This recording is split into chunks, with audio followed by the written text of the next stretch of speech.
Hey everybody, thank you so much for joining us today. I'm joined by Justin from Equinox, and I feel like this is going to be a really special video today. We're about halfway into Beyond the Gates, the first expansion for Altered TCG, and yeah, we're just going to be talking about everything. But before we jump into that, how about for a second, Justin, let me give you the chance to introduce yourself and share with everyone out there what is your role at Equinox? Well, Trickster, thank you for having me on. I always love to chat with you, of course. And my name is Justin Parnell. I am the head of organized play in North America for Equinox. So that means I am responsible for all of the organized play offerings that are happening really on this side of the ocean, both in North America and actually South America, as well as just being responsible for things in general that are going on this side of the ocean. Yeah, and you've been doing a great job at it. It's been so Thank fun to run into you at events over and over now. I don't think I realized how much I'd be seeing you and hanging out with you when you. I got Yeah. into Altered, but yeah, it's been great. And besides just being the in that role, he's also an exceptional player of Altered. I've got to do some scrims against him, and has a huge Magic background too, and a lot of experience with drafting and things. So I feel like I think that I can trust Justin a lot in this role just because I feel like he's been there as a player, and that yeah, he's like someone I'd want in this position. And thank you so much again for joining me today. You're welcome. I don't know if I can fully agree with my playing chops, but I definitely have the experience. I can agree on that. Well, let's kick things off with one of the first questions I have. So we are at that halfway point of Beyond the Gates, and I feel like we've come so far since the Kickstarter. I want to hear just a little bit about your thoughts on the reception of the game and just how you think things are going for Altered TCG so far. Well, overall, I think it's going very well. We still have, and I'll start off. I kind of want to address the elephant in the room. There's some things that we have said we were going to do for Altered that we haven't had a chance to do yet. And this is some of the digital aspects for marketplace and print on demand. And at we're recording this at on Sunday, November 17th. So maybe by the time you listen to this, maybe more information could be out there about what our plans are for that. Maybe not, depending on how quick this gets turned around. But um, so right now, Altered is not 100% a full game as far as what people are kind of expecting for it. So even with taking that into consideration, I think that the response has been still very positive. I mean, it could still be, I think in some areas it could be more positive. In the United States, it has been a little bit slower to be adapted than in Europe. And, I get it from a French perspective. This is really the first major card game that has been released from a French studio, really in the history of the last 30 years of TCGs. So, we can, as Americans, it's kind of difficult for us to imagine that because, we are one of two countries where the vast majority of all trading card games are kind of born from, along with Japan. So that's something that's very special for them. So the French have, I mean, they're ravenous about playing Altered and engaging with the game. And it's been a little bit slower in the U.S. and Canada and other places, but it's more and slow and steady, which is something that is actually really positive to me because I've been around a little while, and sometimes you see TCGs release that have this huge gigantic spike in the very beginning, and people are so excited, but inevitably, if you have a really big spike, you're going to have a really big drop. And because we didn't have that big spike, we have been able to have that kind of slow and steady engagement from a people opening booster packs perspective, people signing up on the website, people playing games on BGA, people engaging in events and organized play perspective, and it's just been this very very steady increase. And for us, especially for a game that doesn't have an IP attached to it, that's ultimately going to be more positive for the health of the game long term than if we had this gigantic spike in the beginning. So that's kind of where I am. And I know that's a very vague answer, but there's a lot to take into account when you're saying, what's the response of Altered been? Yeah, that makes sense. And I mean, it's really good to hear that you feel like things are growing slowly and steadily. I mean, that is a good trajectory to be on. And I'm not sure if I knew that that is the direction we were going. So I'm really glad to hear that. I do totally agree with you. Like the France players have just taken off. I've seen Yeah. 1,000 player tournaments just like a month later, a 500 player tournament. Yeah, there is a lot of excitement for the game. And I feel like one of the things is in France, they were just more likely to give it a chance because it was coming from like their region and things. And it Hmm. shows you though, the people that gave it a chance have loved it. I know that as more people like slowly show it to their friends and try it in like the States and other places as well, I feel like they'll have that same positive response, even if it takes them longer to try it. I think when they do, they'll be pleasantly surprised. Yeah, Um, that's a really good point. That's a really good point. And really we're seeing a lot of that. It's just kind of slowly picking up people as we kind of go along. yeah, I'm super excited for the PAX Unplugged event coming up in December. I hope to see that like more players are able to make it out there, and I feel like there maybe even is a bigger player base on like the East Coast. So hopefully, Hmm. yeah, that'll be pretty well attended and be just a Yeah, great. historically that is true. The East Coast is one of the best areas in in North America for TCG. So that's my expectation too. Nice. But for like the rest of us, the super fans out there who are in areas where Altered hasn't picked up as much, do you have any suggestions for how we could maybe help spread the game or what we can do to encourage Equinox to further support our regions? Well, when you say support, um, and this is difficult to hear, but the U.S. has been supported from a financial perspective more than France. It doesn't seem like that, but most of the large events that you're seeing uh, in France and other places are not. They're not done by Equinox. These aren't events that we're doing. We're assisting organizers that want to run events, but we would do the same here in the U.S. if those events were to happen. Um, so we have like the Angers event run by Ludatrotter that was 1,000-person event shortly after the game launched. That was something that they organized. We didn't. Equinox didn't organize that. We've had one a couple of weeks ago now that was a 512-person event also in France. Same deal. Equinox didn't organize that. Um, so we are trying, um, but it is tough. I mean, really, the answer is because the U.S. is so big and Canada is so big that all the people are quite spread out. So you can be in a place in the U.S. where you're an hour and a half away from a store that carries Altered, and that's just not realistic for you to be able to play. And I know that we've had a lot of people asking for how can we get organized play support if we're not in an area that's close to a store. One, I just want to say I feel you. And I know, you're kind of talking to the person that has some agency in making decisions, but my background is, when I first started playing TCGs in the 90s, uh, some of the events that I went to early on were, I would go to a Magic pre-release and it's in a school gymnasium and it's in like libraries.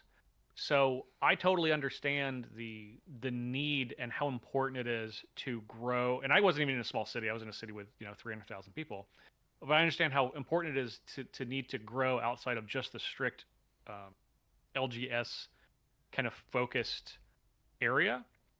But also now on the publisher side, it has to start slow. We're kind of in a position where we need to make sure that we can have the support of retailers because ultimately I would love to be able to say, yeah, we're going to launch these programs that are going to be able to support areas that are maybe underserved from a LGS perspective, but it's really difficult to do that because uh, having an LGS as a group, like that category of consumer, support the game is what's going to be critical for the game to be able to exist into the future.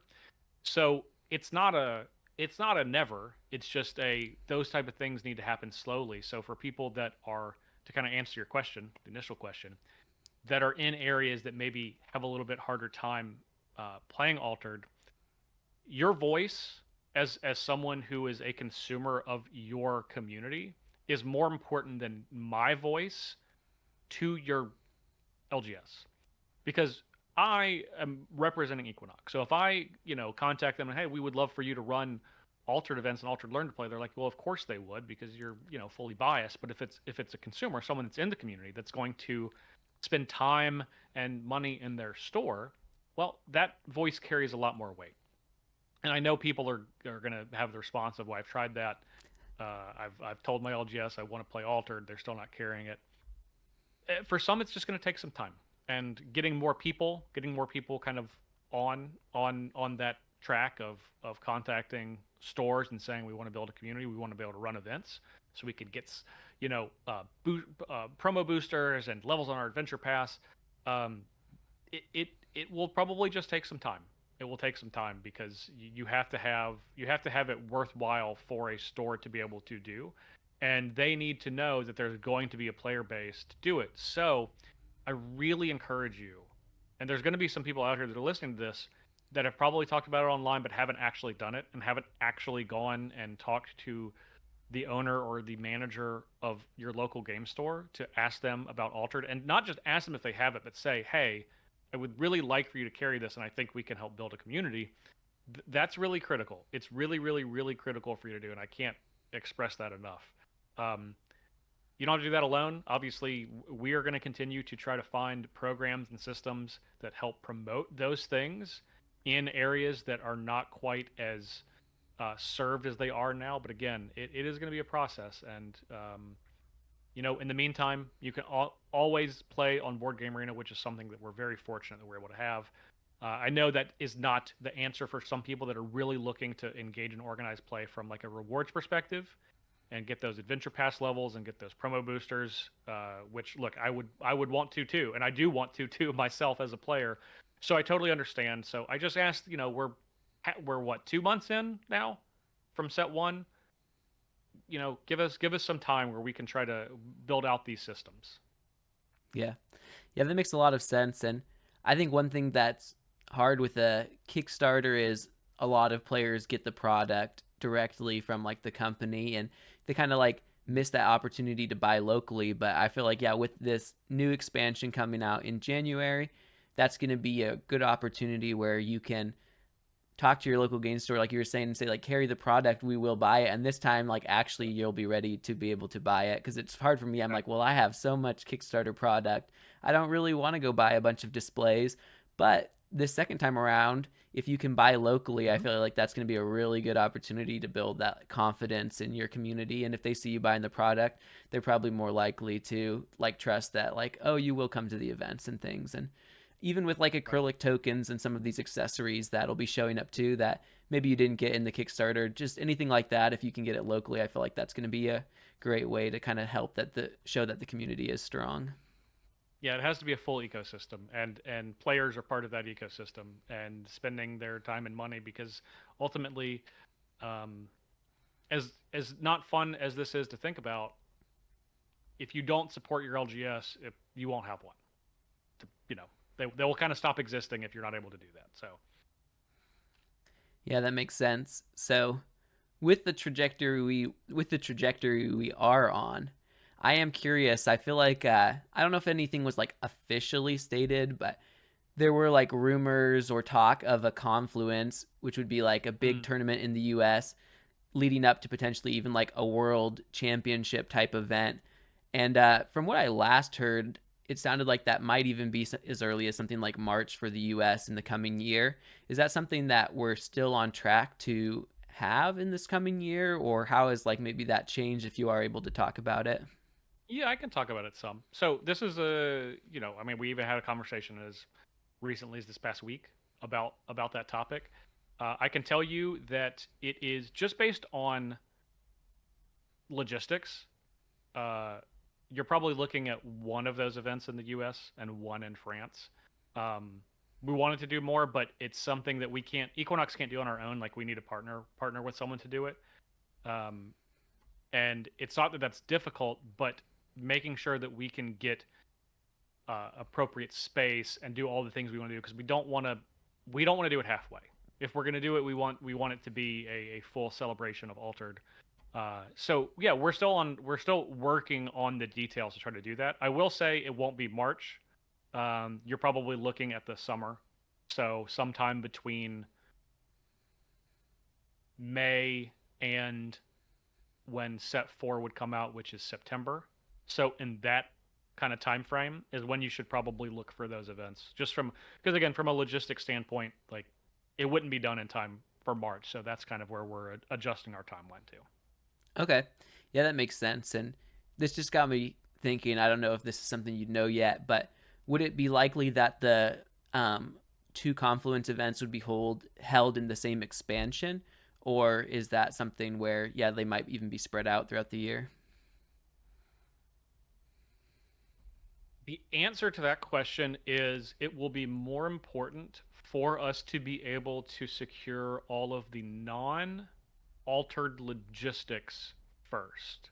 So, if it makes the most sense, and I'm gonna randomly throw some dates out there. These don't mean anything, but just to put it out there. Let's say May 1st, I don't even know what day of the week May 1st is on. Let's say May 1st is when it would work out for us to have our Confluence event in France.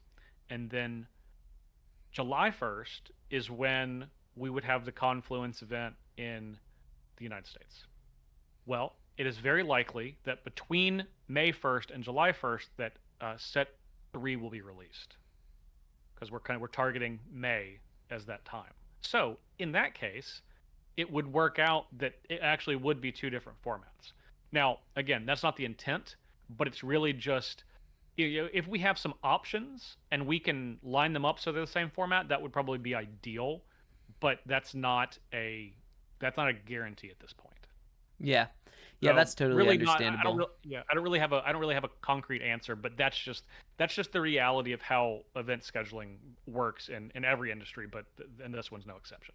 Yeah, yeah, it just got me thinking because I feel like there are like different results that'll come around depending Mhm. on how it goes. Like if they're pretty close together, like 2 weeks apart, I'm sure like the first one could have a big impact on the meta of the second, which some people Yeah. might like or some people might dislike.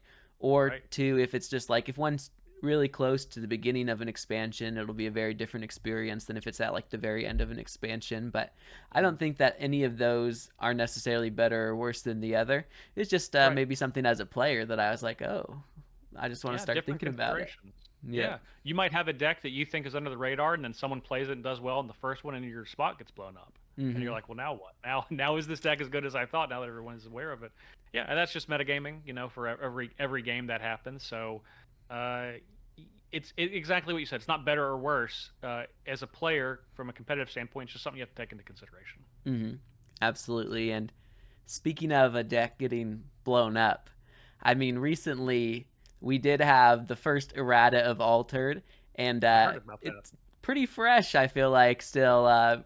For those of you that don't know, Robin Hood, a very controversial card from the first Mhm. set, has had its effect changed, as well as any other card that had Robin Hood's effect on it, which is basically just like the unique cards that pulled that effect into their text box. So the effect before it was that cards your opponents play cost one more, and now it's been changed to cards your opponents play can't cost less than two, basically making anything that costs less than two have a cost of two instead. So I'm just curious to hear about it since this was the first time something like this has happened.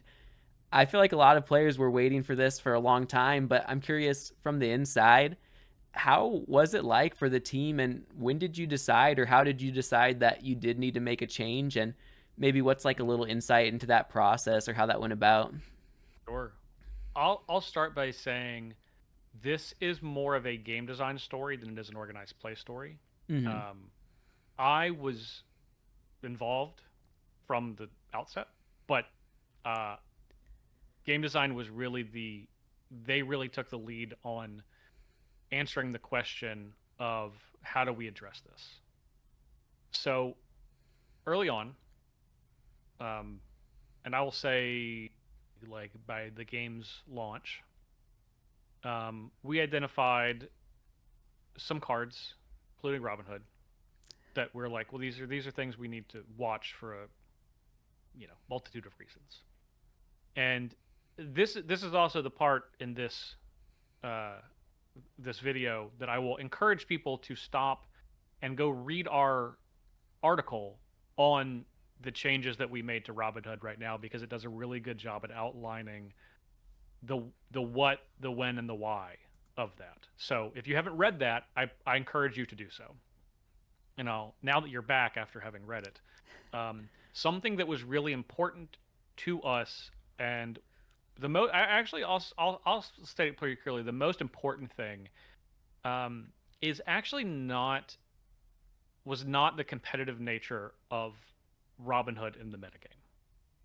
And I know it seems like that, and that's certainly a secondary effect. But we've seen, and a lot of us at Equinox, myself, and folks in other parts of the company, specifically game design, we've been around a long time, and we've seen TCGs and metagames evolve, and we're already actually seeing it. If we talked right now, this time a week ago, pre the change to Robinhood, you would probably agree that uh, the metagame had begun to shift to fight against the Waru decks. That they were not quite as prevalent as they were maybe 4 weeks ago. So metagames shift all the time. And obviously, if there's a deck that is overwhelmingly the best deck, that's something that we're going to pay attention to. But the reason that this change happened was actually primarily because of play experience rather than power level. And that's really important because that's the thing that we can't let stand. Um, and something that's obviously, as someone that's responsible for organized play, that's really critical to me because I want to see butts in seats at stores, at conventions, playing on BGA. Like, I want people engaged in the game. And if they feel like that they're playing Altered and they're not having fun for any reason, well, that becomes priority number one. It's one thing if you feel like you can't beat a deck because it's too powerful. It's another if there's a card or a deck that is so unfun it doesn't make you want to play Altered anymore. So that's dangerous. And we knew early on that Robin Hood was the case with that, and as it's outlined in the article, it kind of was changed very late in the development cycle of Beyond the Gates, so it didn't quite get caught before things had to be finalized, which for Beyond the Gates was much sooner than a normal set. And I do want to state that Beyond the Gates, obviously that set had to be finalized way sooner than Trial by Frost or future sets, right? So knowing that this is a player experience issue or a fun issue means that we had to make a change. Period. Like, it wasn't really a question of if, it was a question of what and how do we do this. And again, that's where this story kind of goes to game design, as they were really the champions of this process to make sure that they ran everything through its paces to be fair and equitable as much as we could to all angles of this change. Because there's ripple effects to everything, right? It's not just play experience, but it's also people that have invested time and otherwise into a deck that featured Robin Hood heavily, or people that have sought out uniques that have certain effects. And to that, it kind of became a question of, well, what is ultimately going to be better for the health of the game? We're going to have to make a tough decision, and we're in a situation where we're going to kind of rip off a band-aid, right? And not everyone is going to love all of the decisions that we make, and that's going to be the case from here forward, right? Robin Hood, this is not going to be the last card in the history of Altered that is likely banned or eroded. But it's the first one, and the first one is really important because we need to make sure that we're clear of the why. And the why is, it was clear this card was driving people away from wanting to play, and that's something that we can't let stand. Mm-hmm. So the change had to happen. Like I said, we knew fairly early on, but game design wanted to take their time and really make sure that the solution they came to was the right one, which is why it probably took longer than people were expecting. Although I've heard the answer. I've heard from some people, oh, it took much longer than I thought. Some people were like, wow, that happened much quicker than I thought. And some people were like, yeah, this is exactly when I thought this would come. So it's just like, I don't know.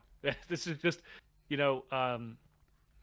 we're never trying to like drag something out, but we don't want to rush anything. And I feel like Equinox, we are quite transparent with kind of our processes and just with the community on a lot of things about Altered. So that's just what it took. When we had it, when we had the answer, we made sure that everyone was looped in, marketing, digital, uh, game design, for how it impacts everything else. And once everyone was on the same page, it happened quickly, and it was, the article was written by and reviewed by a ton of different people to make sure that everyone has uh, the message that we're trying to communicate is appropriate and makes sense and is clear to everyone. And then as soon as that happened, it was done. So um, I know it doesn't seem like we moved on it quickly because at that time it was approximately maybe even to the day of like 2 months after the game launched. But when there's a problem that needs to be solved, we want to just show the community, hey, that's we're moving on it. We are moving on it quickly, but the wheels of justice turn slowly in some cases, and this is, to some people, this might have been one of those cases. Yeah, it's pretty interesting hearing what you're saying about like some people are thinking it was too fast, some people are thinking it was too slow. I Mm-hmm. uh I feel like that from pretty early on, it was like made aware that Equinox was watching the situation. And I feel Oh yeah, like at least at the beginning, like that was like plenty for me just to know that it is on the radar and like people have been heard. I honestly feel like the timing seemed pretty good to me. I feel like if something is so bad, like it's ruining the game, like it's unplayable, you might have to like address it that first week or like right away when the set comes out because it's just like not even like livable or something. But right. if things are like you said for like a competitive scene, like all right, or even if like it's something a deck's the best, I feel like I don't think it needs to be addressed so fast because then, like Mm-hmm. the players who were preparing for an event, if they are preparing for the first event and the change comes out before like that first event, even it just really is like, well, Yeah, they yeah, found that this was the best, and maybe it is the best and it's a little too strong, but maybe they should at least get one chance to use it after they made that discovery like on their own or mm-hmm. something. And so I feel like it worked out where all the big tournaments that were announced that people were preparing for, they had the opportunity to use the preparation that they had made. And then it's like basically as soon as those tournaments ended, the change came out. And now when new events are announced for the second half of the expansion, people will like have time to prepare for those. I honestly think, Right. yeah, that felt really good to me. Yeah, and that was definitely consideration. We wanted to need to be on the other side of this large tournament that was happening in France, but also in front of PAX Unplugged. Mm-hmm. So kind of our window to make sure that the change happened with enough time for people to react and make adjustments. Because Trickster, you're exactly right. I've actually, as a player, I've been on the other side of that where I was preparing for something and then a change in the format happens. A card is banned that changes everything, right? Mm-hmm. And um, it can feel a little rug sweeping, if even if it's better for the health of the metagame, but you still got to take a lot of other things into consideration. It's not just health of the metagame. Mm-hmm. People are in their time and money in preparing for these things, and uh, you can't make a change that doesn't take those things into consideration. So there's never going to be a perfect time, but there often is a best time. Mm-hmm. Yeah, that makes sense.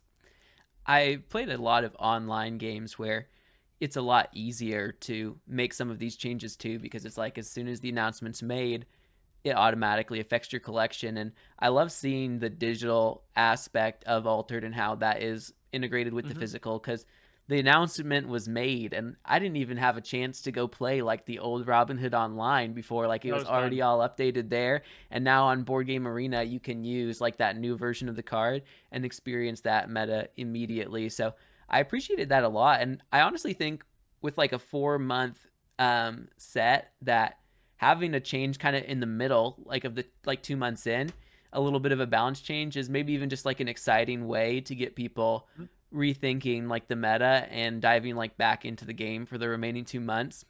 Do you feel like in the future we might ever see more erratas and things like this to kind of shake up the meta, or do you feel like mostly they're going to reserve this for just like an emergency situation and they don't really plan to have like balance changes in the middle of future expansions? Neither. I'll I'll I'll give a third answer. Okay. So as I mentioned for this was not so much about card power level as it was player experience. Now, obviously, Robin Hood is a very strong card, and the effect was incredibly strong. So those two things are of course linked, but if we had to choose one thing of like this is the reason that we changed it, that would be it. Mm-hmm.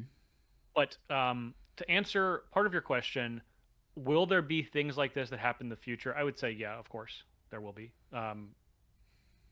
As good as our game design team is, they're people and they're a small group compared to the swath of people that are playing Altered. So there's going to be things that are released that will ultimately need some changes because there's just going to be more people interacting with it and are going to find things much quicker than maybe that our game design and playtest team did. So yeah, I'm sure that this is not the first and only. Well, this is the first, but not the only time that a change is made to a card, whether Mm-hmm. that's a card being eroded or being banned. Yeah, I would. I mean, I don't even think that that's controversial for me to say, but yeah, I'm sure that will happen in the Mm-hmm. future. I would say pretty positive. When? Yeah, I don't know. That's definitely a better question for when we get deeper into the game with more cards and more sets. Yeah, that Um, makes sense. And but this has but all again, got me. Oh, what? Go ahead. I was just say that, but to answer the second part of your question, um, the timing is what it was because of the primary issue, which was player experience. It wasn't the goal to shake up the metagame. That's kind of just a secondary function of this change to Robin Hood. That wasn't the intent necessarily. Because honestly, there's plenty of things that people haven't discovered. I'll just say that. Mm-hmm. So and whether that happens before probably by Frost comes out or beyond that, I think that there's still a lot for people to discover. But changing Robin Hood in the way that we did should help people feel more confident to try more stuff. Mm-hmm. I'll phrase it like that. Yeah, I absolutely agree that there's still a lot to be explored.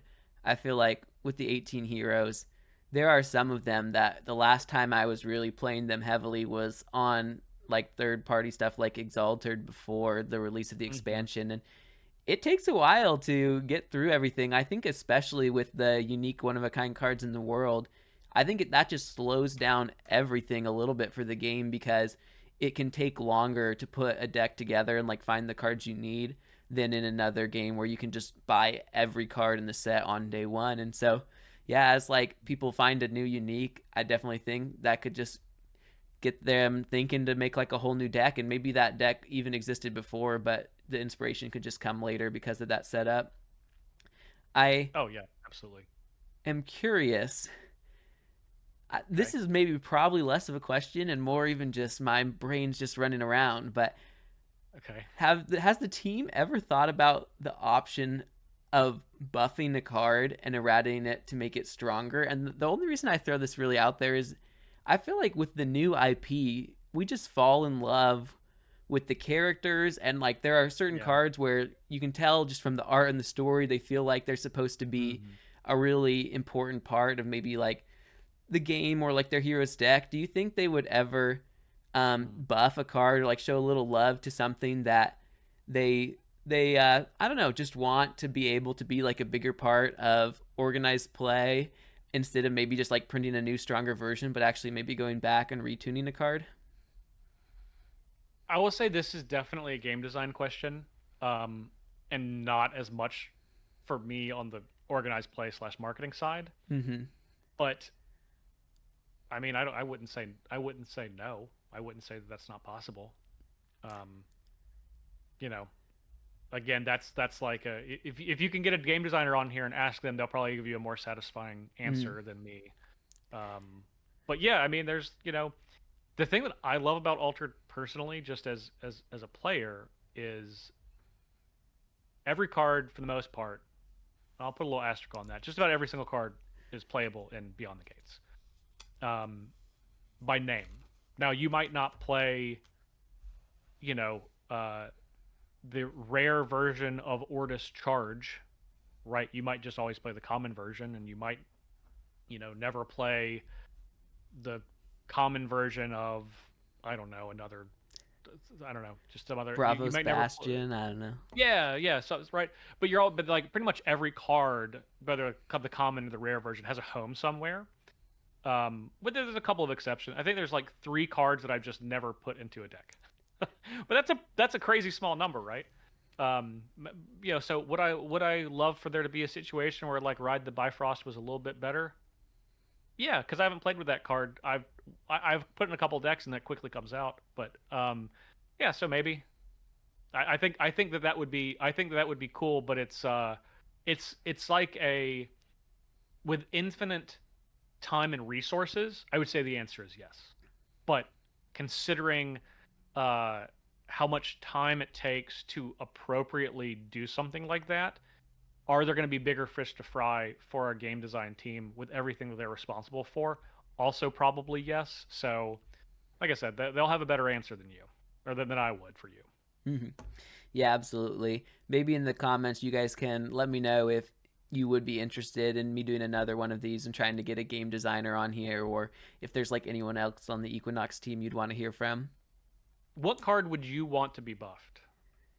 Oh, Because you've clearly, if you've thought about this a little bit, I mean, you're asking me. You got to have something up here rolling around of like what card yeah, you wish was better. that's an interesting question. So, a little bit the inspiration for this just came from playing online TCGs in the past, where Hmm. they've done erratas and they do strength like buffs and debuffs, I guess. Nerfs. So Yeah. I think it was more just the connection there that was making me think, well, if they're doing it this way, I've seen it go both ways in the past.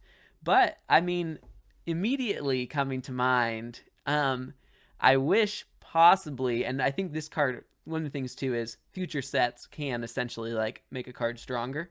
So Right. I don't think this card maybe needs to be improved, but at the moment, one card I would think of is I just love if the rare Lyra Bastion, the Ouroboros, costs 2. I feel like that would be very strong, and as we get more dice rolling cards, maybe we'll see why it has to cost 3. But for now, without too many cards that roll dice, I feel like, yeah, playing that 3 cost permanent as a rare, it often doesn't get you that much more value than playing like Hmm. a 3 cost common carrier, or probably less value than like a 2 cost rare Bravos Bastion. And so I've just thought, Hmm. wow, if this cost 2, I could just fit it into the curve so much more easily. But I'm sure if you're rolling dice more and more times in a turn, like the more you can roll dice in the turn in the future, the more value you can get out of that effect. So, but that's one that Right. at least at this point Okay. I would be looking at. That's a good answer. I'll add a little something onto this just for the audience to think about. There are some effects in all card games, and Altered is no different, that will always get better and they will never get worse. Some things to think about for Altered that will always get better. Uh, Anytime that a new spell is released in Ysmir, Faunus gets a little bit better. Every time a new permanent with hand cost 3 or more is released that Axiom has access to, Sierra will get a little bit better. Every time that there's a card that rolls a die, the Ouroboros get a little bit better.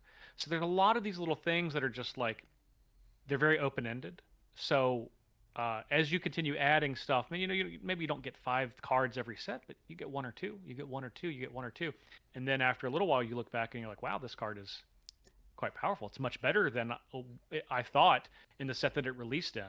So I would say, those are just things to think about, just in games in general. Like, how does my valuation for old cards change when I have access to new cards? Yeah, I definitely agree with that one.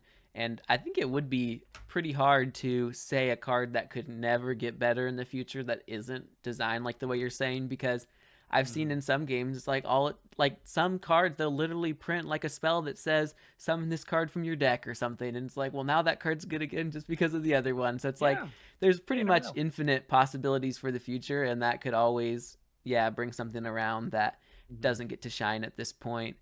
Um, I'm moving on to like a little bit of a new topic. We've kind of mentioned like the existence of uniques in Altered, and I really feel like that is one of the big things that sets the game apart. So I want to just like take a little bit more time to discuss that. I'm curious to hear, how do you feel like the community has responded to the presence of uniques in the game. And yeah, I'm just curious, like, what does that look like, and has it been received like how you would have expected, or like what, yeah, like has surprised you in this reception? Unfortunately, I would say very little has surprised me. For uniques, there are very few people that are just neutral on them. In the last week, I've gotten a message from from a person that was like, "I love getting packs to open uniques. It's like the most exhilarating thing, and it's so much fun to be just like collect them and know that I have them.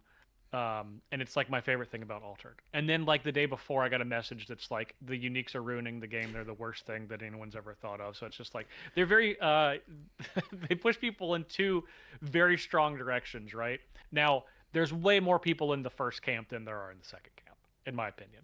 Um, but Yeah. people are very very passionate about uniques, and I think overall people feel like uniques are a lot of fun, and something that you got to think about for uniques, and maybe this isn't something that kind of the maybe you don't frame it this much because you're more of a competitive player, but uniques are a very powerful driving factor for people that aren't playing competitively and maybe are not doing not buying or selling cards in the secondary market or opening a huge amount of packs. So like my 17-year-old son has been playing Altered with me, and to kind of teach him, as this is the second card game he's gotten into, but I'm making him keep his own collection so he's not sharing cards with my partner and I. And the reason for that is like I want you to understand and experience like how, how the process of this works, and how uh, trading card games function, and like card acquisition and stuff like that. But when he gets a unique, it's like his whole day has been made. In a week, and sometimes like he's gotten one, and he's just like he's like, that this card's so awesome, and I'm the only one that has it. And that type of thing is quite powerful, and it's something that Altered has that we're appreciative of, that um, it's tough to replicate in other games. So just the positive emotional response that we get from uniques outweighs any of the negative. So that's kind of where we are from an Equinox perspective as a community, that people have been very positive about the uniques, even though there are people that um, can be frustrated by them in some ways. But again, and it's not just competitive people that are frustrated. I've heard competitive people that are like, I love that this can kind of give me an edge, that I can create a deck that's not fully net deckable, that I'm kind of making this thing and formulating it around these cards that only I have access to. So overall, very positive. But of course, yeah, there's people that are frustrated by them too. It would be crazy for me to say otherwise. Yeah. Yeah, that makes a lot of sense. I have seen that to myself. Some people like have responded to some of our videos and been like, how could you ever say any format besides like no uniques, 18 rares or something is ever going to be Yeah, like good for competition? And I'm yeah, sure that like, yeah, that's true, but then just like you're saying, some people are like, this is saving the game because there is no net decking in Altered. Every deck will be different, and so they're like, for a deck builder, like I love that extra like right. freedom and opportunity. And so yeah, I do really see how like people could be split on that camp. This might be One of another game design Sorry, tangent. Oh yeah, go for it. one of my I just have a quick aside. One of my favorite things, and actually I think this is my favorite thing about a unique. So what's like a middling hero, do you think, right now? And I'll let you just answer this. Just So you're any just saying hero. like middle of the pack. Middle of the pack hero. Hmm. Okay. Um, I feel like a middle of the pack hero probably. I'm trying to think. Ooh, this is I'll use one of my examples. So I've been playing an Arjun deck. okay. Okay. Arjun is probably one of the lower like play rate heroes. And one of my favorite things about uniques is sometimes you can play these heroes that are not quite as popular with these awesome uniques that work really perfectly with that hero. And then people are like, "Oh, why are you playing this deck?" And they look through your decks and they see your uniques, and you're like, "Oh yeah, that makes sense of why you're playing this specific hero." And I just love that so much. Yeah. Yeah, absolutely. Some of the other heroes that were coming to mind to me were like a rack and kibble. I feel like that actually Hmm. like can do pretty well. And yeah, I'm sure you Yeah, could find like a card that didn't have zeros before or something, and like suddenly now right, that could like make a right. whole new reason to put it in the deck. So Yeah, it's very cool. That's my favorite. That's my personal favorite thing about Uniques is it's hmm. just like really can power up specific heroes, and then I just love the moment of like, why are you playing this? Oh, that's why. I totally get it. Yeah, So okay, there's we can move on to your next question. no I just worries. wanted. There's a specific player I know too who plays like a Bravos Foundry deck in France, and they have like the most insane uniques for it, and it's like no one else like it just brought so many Yeah, new possibilities to the table. So yeah, I love love that. that. My next question is a little bit of a game design and just like a tangent from this. You can let me know if like it's the wrong person to ask, but I'm Okay. curious, have there been any like murmurings on the inside about how they feel like, because right now like the uniques there's like a big range. Some are like maybe, I Right. don't know, want to say bad, but like it's hard to justify playing them over even just like the common or rare. And then some of them just seem like bonkers. You read the card and you're like, wow, this is really Mhm. something. Have they felt like pretty happy about that spectrum, or do you know if like there's any plans to like try and adjust it one way or the other or anything moving forward?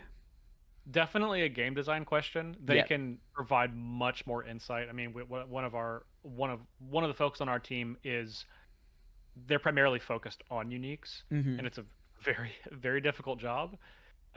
I would say that in the future, and I don't, I'm trying to just say things that have been said before. Mm-hmm. The power band of uniques will probably be a little narrower, so you won't have the ones I think that are like you read this and you're like this is the craziest card I've ever read, and then you read another one and you're like, is this as good as the rare? Um, so I think that in the future going forward, the power band will be lower. Um, but again, that's like this is definitely a fully game design question. Mm-hmm. Like they would be able to share so much more insight. So if you can get them on, that's definitely a good topic. Yeah, absolutely. Just like a couple more things before we wrap up. With the recent Robin Hood and everything, there was kind of like one deck that was leading the charts maybe a little bit. And as you mentioned, it was starting to get like brought down and like put a little bit more in check as people really were like building around it. I also saw though that for the PAX Unplugged, they're encouraging people to play different heroes by having like an expedition captain award Mm-hmm. for the player who performs the best with each faction. And so I've seen like maybe different ways to try and encourage players to branch out and try different heroes. Yeah, I'm curious like how on like has the team thought about this, and do they feel like they'll primarily push like balance in the game to encourage diversity, or do they feel like these other maybe objectives or things are like a great way to go? I don't know if you can maybe pull something out of Mm-hmm. this from on the inside, like knowing like what you've been talking about or not. But yeah, I'm just kind of curious. Like it seems like they definitely want us to play multiple decks, and what might we see in the future to be encouraging that? Well, the PAX Unplugged is the first time that we're going to be experimenting with the concept of expedition captains. Um, that's something that we are actually working pretty heavily on internally. I can't really share anymore just because nothing is finalized, so I don't want to like say something and then it's posted on the internet a dozen times and then it changes. But what you're seeing at PAX Unplugged is in our Hero's Journey events, the players that have the highest finish, one per faction, will get a special reward. And we really love, even internally at Equinox, and we know that our community does too. People really latch on to the factions, and we want to be able to reward people for mastering kind of those factions when they're engaging in organized play. And this is really the first step at that, and it's something that you'll see more in the future for sure. Uh, Depending on the size of the event, we're going to try to scale it to that. So if it's a little bit smaller event, then maybe might be a little bit smaller incentive, and if it's a bigger event, it's a bigger incentive. Um, but that's something that we definitely care about. All of us, we understand that these factions are very important to people because they're very important to us. Like I'm a Ysmir mage through and through. I didn't even take into consideration on my adventure pass what what of these alternate art cards would I use the most? I just slammed Ysmir because I'm like, of course this is who I'm going to support. I got to get Ysmir as many points as possible. So, and that's going to be the case with so many players. So we really want to try to incentivize players to saying, hey, if you're the best in this event at playing this faction, you're going to get a special thing. So I would say just keep your eyes peeled for going into next year for when those type of things can pop up in the future. Yeah, that's definitely something that's exciting to look forward to. And in the future too, I mean, Trial by Frost, it's been announced. I see some new spoilers here and there. What can we expect from set 2? Is there maybe any hopes from the team or anything that you want to share with us, or I don't know, just any spoilers or extra info you can give us here? Well, I want to give you something, but I want to be as vague as possible. Um, First of all, I'll just say that I love Trial by Frost. Of all of the sets that are either done or being worked on currently, I think it's my favorite set. Um, I really, really love the kind of identity of the set, both from a theme standpoint and a mechanical standpoint, and how those two things really intermingle. I love it. I think it's so good. I was fortunate that like right when I started at Equinox and I visited the studio basically at the first week of this year in January. I got to that was the first thing I got to do was playtest Trial by Frost, and I was just like, wow, there's just so much cool stuff going on. Um, there's something overall in Trial by Frost that will make you think about something you haven't really thought about and altered be important. Um, and it's going to be fun to see how people uh, react to that. I know that's super vague, but I don't want to give anything away. Just because I'm so excited for people to kind of see these things naturally kind of uh, come out as we release previews and stuff, and people kind of start to see little pieces being put together slowly. So I'm very excited about that to see that happening. And if you're going to be at PAX Unplugged, or even if you're not, the winners of the Heroes Journey events will each get a preview card for themselves. So if you are going to that event and you win one of the Heroes Journeys events, you're going to get an oversized card that no one has seen before. Like you will be the first person outside of Equinox and the on our place test team that has seen this card. So I think that's very exciting. Um, and I'm pretty happy that we're able to do that. That the timing lined up where this event just happened to be in this window where we're getting ready to start previews, but not quite exactly yet. So this is just like the first go of that. So I'm really excited for that, for people to like to see these cards and like win a big card for the first time, and you're the first person that gets to see it. So I think that's very cool. Mm-hmm. Yeah, that is a amazing prize. I might have to go book a ticket. Yeah, it's pretty sweet. It's pretty sweet. Yeah, I was already sad knowing I wasn't going to PAX Unplugged before the announcement was made, and Yeah, then with like that coming out and the extra stuff you're dropping now, it's just like I don't know how anyone can resist getting over there. I know. You know what? I will give you a spoiler about PAX. Uh, so there's 5 Heroes Journeys events. On Friday, we have 2 that are standard 1v1.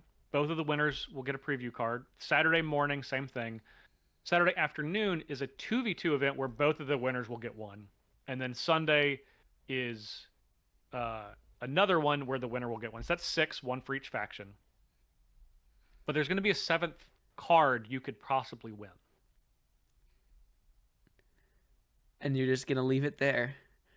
All Yep. right, a seventh You'll card. have That to, is and you'll know more the Friday of PAX Unplugged. There will be a 7th oversized card that you can get somehow. Wow, that really just is gonna get the people's minds going. Anyone, let me know in the comments what you think that seventh card might be, or yeah, why they need to add an extra one in. I'm sure Yeah, there's 7. That's a weird number, isn't it? yeah, Because that's what everything in I'm Altered's by thinking. 6. I know it's when you were talking, I was like, oh, sure, thanks, Justin. Yeah, I can do math.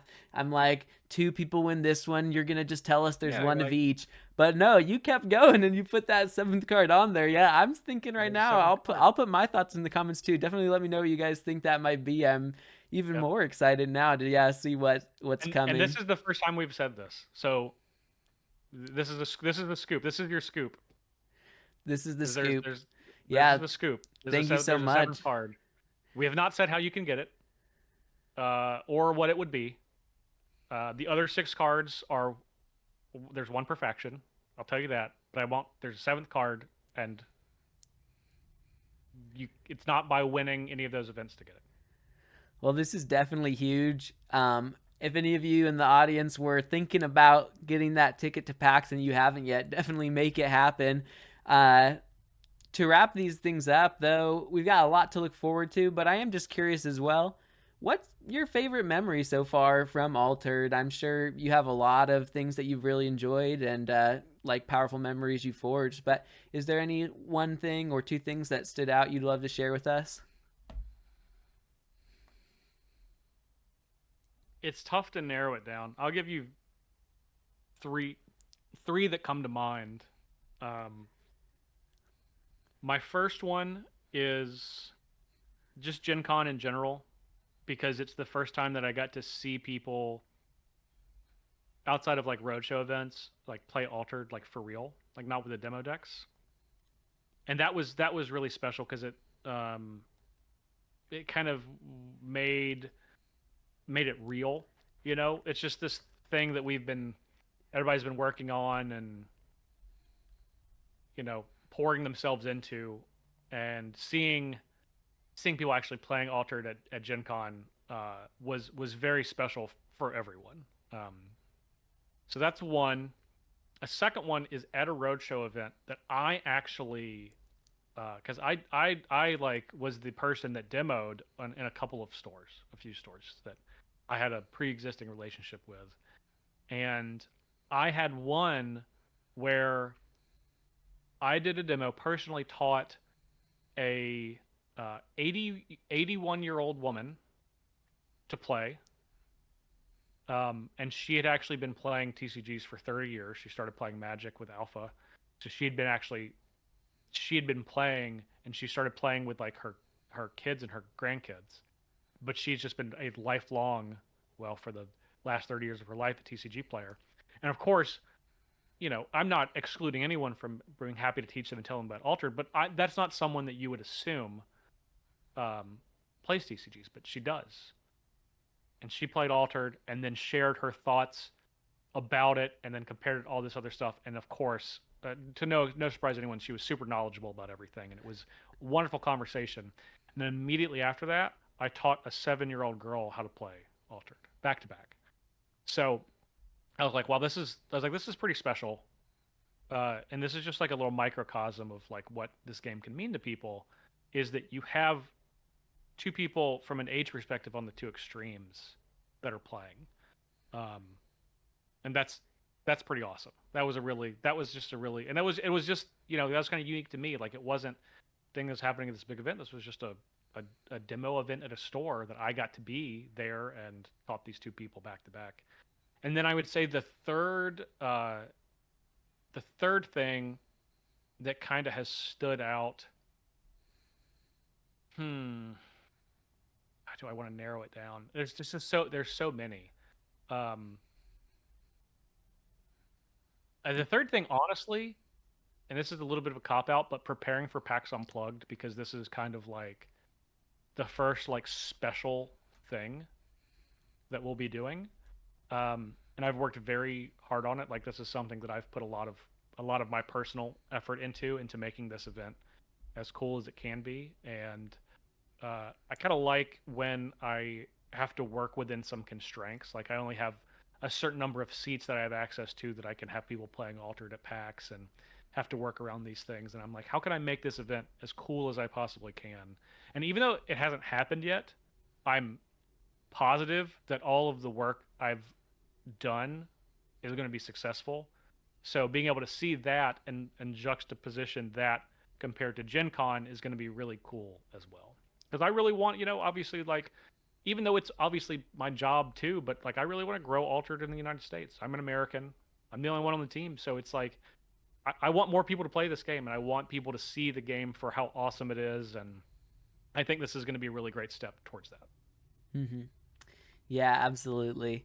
Um, you sharing your memories just kind of got me thinking about what has really stood out to me. And I think one of my favorite experiences so far with Altered is before the event when I was getting ready for the Gamers Guild Arizona tournament. I realized I had like a friend in the area, and I reached out to them, Mm-hmm. and I introduced them to the game, and I was like, oh, I'll just like let them borrow my cards and like whatever I need to do to get them to go. But by the end of it, they were like buying their own displays, and they wanted to Yeah. find their own cards, and I was just like so impressed. It's like this game that I love, like it is a great game. It is something I can share with my friends, and he was just as excited about it as me by the end, and we both like went and did really well at the event and just had a great time together. And I'm sure we'll be able to keep sharing this game moving forward. And there are just so many memories. I can totally relate to you, like not even being able to know which ones are like the best to bring up.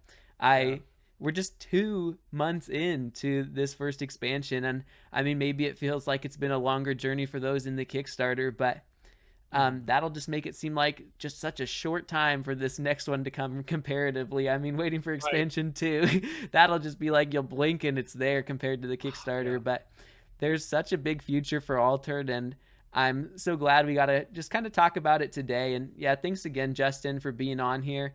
I'm so excited for this game moving forward, and there's some action items for you out there. If you were listening, go talk to your LGS. Let them know you are Mm-hmm. interested. Let them you want to have that second set in their store to be able to buy. And if you're anywhere remotely close to PAX Unplugged, I definitely expect to see you there. Make sure to leave a like if you enjoyed this video. Let me know, do you want to see the game design team on here in the future? Should I try and bring someone on for an interview? If there's anything else you were thinking about from this, if you have any guesses for what that seventh card may be, definitely let us know in the comments. We'll hope to bring you a lot of more great content in the future. And until next time, thank you so much for watching.